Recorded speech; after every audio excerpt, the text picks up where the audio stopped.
मैं ईशा सचदेवा। स्वागत है आपका टेक इंडिया न्यूज में। अब वक्त हो चला है आज की 10 बड़ी खबरों का। अब बीटेक के स्टूडेंट्स पढ़ाई के साथ साथ देश की सुरक्षा में अहम भूमिका निभाएंगे। बीटेक के छात्र अब पढ़ाई के दौरान भारतीय सेना को स्वदेशी तकनीक तैयार करके देंगे। अखिल भारतीय तकनीकी शिक्षा परिषद ने इसके लिए इंजीनियरिंग एंड टेक्नोलॉजी में यूजी प्रोग्राम के लिए माइनर डिग्री का मॉडल पाठ्यक्रम भी लॉन्च कर दिया है। पाठ्यक्रम को इंजीनियरिंग छात्रों के लिए aeronautical systems, naval technology, weapon systems और साइबर सिक्योरिटी जैसे टॉपिक्स के आधार पर तैयार किया गया है। यह प्रोग्राम सशस्त्र बलों, डीआरडीओ और रक्षा विनिर्माण उद्योगों की आवश्यकताओं को पूरा करेगा। स्कूलों में मानसिक सेहत और मनोवैज्ञानिक मजबूती को बढ़ावा देने के लिए सीबीएसई और दिल्ली एम्स ने एक नई पहल की है। सीबीएसई और दिल्ली एम्स इस बार विश्व मानसिक स्वास्थ्य सप्ताह पर एक वर्चुअल मानसिक स्वास्थ्य सीरीज आयोजित कर रहा है। वर्चुअल मानसिक स्वास्थ्य सीरीज 4 से 10 अक्टूबर तक आयोजित की जा रही है। सीरीज के सत्रों को एम्स के विशेषज्ञ संचालित कर रहे हैं। सीबीएसई ने इस स्वास्थ्य सीरीज में अधिक से अधिक प्रिंसिपल, टीचर, अभिभावक और छात्रों से जुड़ने की अपील की है। सत्र रोजाना सुबह 11 बजे से दोपहर 12 बजे तक चलाए जा रहे हैं। बिहार में अब केंद्रीय विद्यालयों की संख्या दुगनी से भी ज्यादा हो जाएगी। केंद्र सरकार ने बिहार में 19 नए केंद्रीय विद्यालय खोलने की मंजूरी दी है। वर्तमान में बिहार में कुल 16 केंद्रीय विद्यालय संचालित हो रहे हैं। नए विद्यालय तैयार होने के बाद यह संख्या बढ़कर 35 हो जाएगी।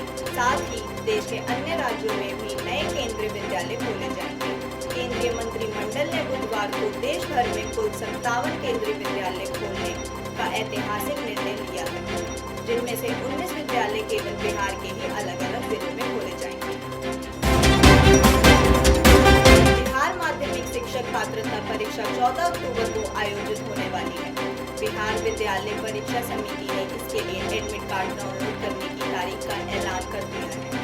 बिहार एसटीईटी 2025 के लिए एडमिट कार्ड 11 अक्टूबर को उपलब्ध करा दिए जाएंगे।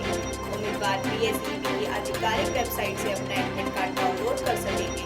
एडमिट कार्ड डाउनलोड करने के लिए उम्मीदवार को यूजर आईडी और पासवर्ड का उपयोग करना होगा।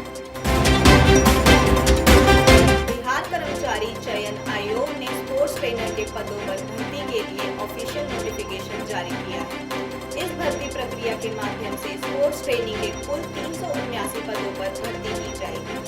इन पदों पर आवेदन प्रक्रिया 9 अक्टूबर 2025 से शुरू होगी। उम्मीदवार बीएसएससी की आधिकारिक वेबसाइट के माध्यम से 11 नवंबर तक ऑनलाइन आवेदन कर सकेंगे। आवेदन करने के लिए उम्मीदवारों की न्यूनतम आयु 21 वर्ष निर्धारित की गई है। दिल्ली को नशा मुक्त बनाने के लिए शिक्षा निदेशालय ने एक नया कदम उठाया है। शिक्षा निदेशालय ने दिल्ली के सभी सरकारी सहायता प्राप्त और निजी स्कूलों को प्रहरी क्लब गठित करने का निर्देश दिया है। इन क्लबों के माध्यम से स्कूली छात्र स्कूल परिसर और आसपास के क्षेत्रों में नशे की रोकथाम के लिए संदेशवाहक की सक्रिय भूमिका निभाएंगे। दिल्ली सरकार ने 2027 तक नशा मुक्त दिल्ली का लक्ष्य तय किया है। इसके तहत यह पहल राष्ट्रीय बाल अधिकार संरक्षण आयोग एनसीओआरटी कमेटी और शिक्षा निदेशालय के मार्गदर्शन में तैयार की गई है। दिल्ली में दिव्यांग छात्रों के लिए 10 नए संसाधन केंद्र बनाए जाएंगे, जहां सरकारी स्कूल के दिव्यांग बच्चों को मेडिकल और रिहैबिलिटेशन सेवाएं प्रदान की जाएंगी। दिल्ली सरकार ने इसकी मंजूरी दे दी है। इन केंद्रों में फिजियोथेरेपिस्ट और मनोवैज्ञानिक सेवाएं भी उपलब्ध कराई जाएंगी। ये संसाधन केंद्र विशेष आवश्यकताएं वाले बच्चों को सशक्त बनाने और उनकी शिक्षा को समृद्ध करने में मदद करेंगे। उत्तराखंड अधीनस्थ सेवा चयन आयोग ने स्पष्ट किया है कि ग्रेजुएट स्तर की आगामी परीक्षाएं स्थगित नहीं की जाएंगी। सभी आगामी परीक्षाएं निर्धारित समय पर ही आयोजित होंगी। आयोग ने सितंबर में हरिद्वार में आयोजित परीक्षा में कथित तौर पर पेपर लीक मामले के बाद यह स्पष्टीकरण दिया है। साथ ही आगामी परीक्षाओं में और भी कड़ी सुरक्षा तैनात करने के निर्देश दिए हैं। सरकारी विभागों में रिक्त पदों पर नियुक्ति के लिए जून 2026 तक कैलेंडर जारी किया जा चुका है। कैलेंडर के अनुसार जून 2026 तक 5000 से लेकर 5500 तक रिक्त पदों के लिए परीक्षाएं आयोजित कराई जाएंगी। मध्य प्रदेश लोक सेवा आयोग ने राज्य पात्रता परीक्षा 2025 का नोटिफिकेशन जारी कर दिया है। एमपी सेट 2025 का आयोजन जनवरी 2026 में किया जाएगा। हालांकि आयोग ने अभी परीक्षा की तारीख घोषित नहीं की है। परीक्षा 31 विषयों के लिए आयोजित होगी। परीक्षा का सिलेबस यूजीसी नेट और यूजीसी सीएसआईआर नेट के अनुरूप में रहेगा। एमपी सेट का आयोजन कॉलेज और विश्वविद्यालयों में असिस्टेंट प्रोफेसर की पात्रता प्राप्त करने के लिए कराया जाता है। मध्य प्रदेश के सरकारी और निजी नर्सिंग कॉलेजों में सीटें बढ़ाने की आधिकारिक घोषणा कर दी गई है। राज्य में बीएससी और जीएनएम के नए पाठ्यक्रमों में 1431 नई सीटें जोड़ी गई हैं। बीएससी नर्सिंग कोर्स के लिए मध्य प्रदेश के सरकारी कॉलेजों में 345 और निजी कॉलेजों में 355 नई सीटें उपलब्ध कराई गई हैं।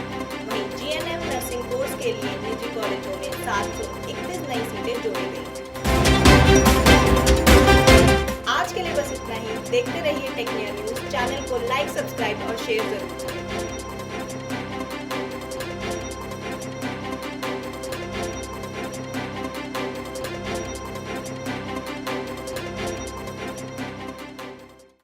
Thank you.